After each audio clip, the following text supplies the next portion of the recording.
Assalamualaikum warahmatullahi wabarakatuh. Nama saya Hani Invita binti Abdul Halim, nombor matriks 063645. Saya akan memberikan maklumat sedikit tentang kelahiran dan keturunan Sayyidatina Aisyah.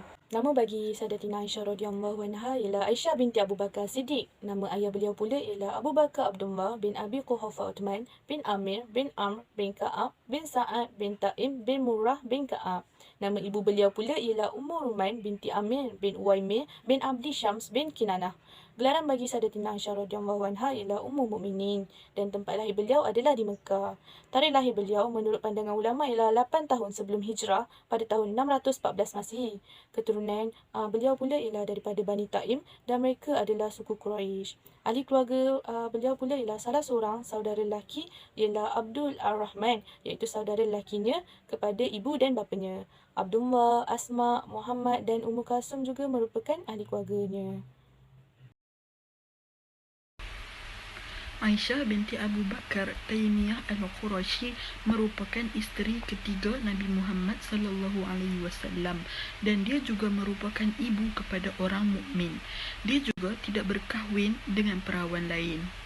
Beliau adalah anak perempuan kepada Abu Bakar As-Siddiq dan ibunya ialah Ummu Rumman binti Amir Al-Kinaniyah.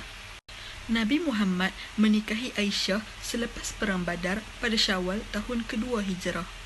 Aisyah digelar dengan Ummu Abdullah berkaitan dengan anak saudaranya Abdullah bin Zubair.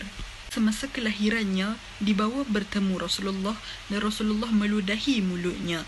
Itulah benda pertama yang masuk ke dalam perutnya. Kepatuhan Aisyah kepada Nabi Muhammad sallallahu alaihi wasallam memainkan peranan besar dalam menyampaikan ketentuan agama Islam dan hadis kenabian. Sehinggakan Al-Hakim berkata dalam Al-Mustadrak, 1/4 daripada ketentuan syariah diturunkan dari Aisyah. Assalamualaikum warahmatullahi wabarakatuh. Nama saya Nurul Husna binti Nur Zabani, nombor matrik 064296. Baiklah, saya akan teruskan dengan sifat dan peribadi Sayyidatina Aisyah radhiyallahu anha. Yang pertama, beliau merupakan seorang yang bersungguh-sungguh dalam menuntut ilmu. Sejak kecil lagi, beliau telah menunjukkan minatnya yang mendalam dalam mencari ilmu pengetahuan sehingga beliau pakar dalam bidang ilmu fiqh, ilmu kesihatan dan syair Arab. Yang kedua, beliau merupakan seorang wanita yang dermawan. Beliau lebih mengutamakan golongan fakir miskin berbanding dirinya sendiri. Yang ketiga, beliau merupakan seorang yang zuhud dan qanaah. Ini bermaksud beliau tidak leka dengan kesenangan dunia yang bersifat sementara dan menjauhkan diri daripada perhiasan dan pakaian yang mewah. Yang keempat, beliau merupakan seorang yang taat dan setia kepada suaminya, dan yang terakhir, beliau merupakan seorang wanita yang sangat tabah, cekal dan sabar dalam menghadapi ujian dalam hidupnya. Assalamualaikum warahmatullahi wabarakatuh. Saya Nur Ain Umairah binti Razuki akan menyambung dengan topik yang seterusnya, iaitu perkahwinan Nabi dengan Aisyah radhiyallahu anha. Nabi menikahi puteri sahabatnya Abu Bakar setelah mengalami mimpi sebanyak 3 kali. Dalam mimpi tersebut, Nabi didatangi malaikat membawa Aisyah dengan balutan sutera. Malaikat berkata bahawa perempuan yang dibalut sutera itu adalah isteri Nabi. Pernikahan di antara Nabi dan Aisyah diadakan di Mekah sebelum hijrah, tetapi pernikahan berlaku setelah wafatnya Khadijah dan setelah Nabi Muhammad berkahwin dengan Saudah. Ketika Aisyah berumur 9 tahun, namun ulama berselisihan pendapat mengenainya. Ada juga yang mengatakan bahawa Aisyah berkahwin dengan Nabi pada umur 17 atau 18 tahun.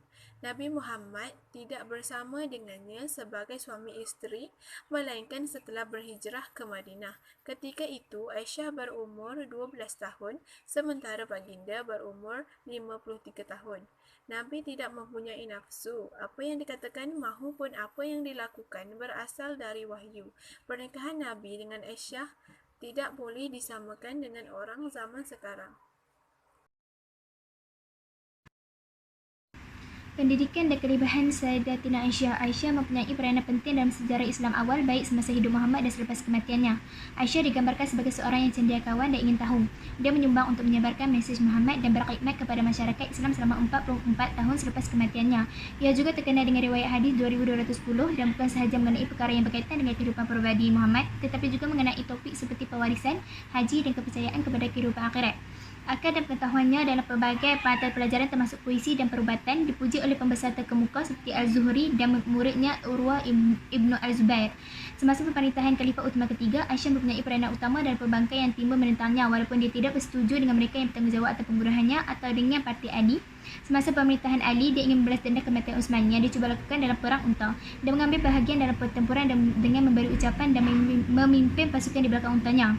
Pendidikan Aisyah mempunyai kedudukan yang terkemuka di kalangan para sahabat dan pengikutnya, dan dia menjadi rujukan bagi mereka untuk mendapatkan ilmu darinya dan untuk bertanya kepadanya tentang apa yang suka bagi mereka. Lalu dia meriwayatkan hadis-hadis tentang Nabi kepada mereka dan menerangkan kepada mereka ayat-ayat Al-Quran dan menjelaskan kepada mereka hukum-hukum fiqh.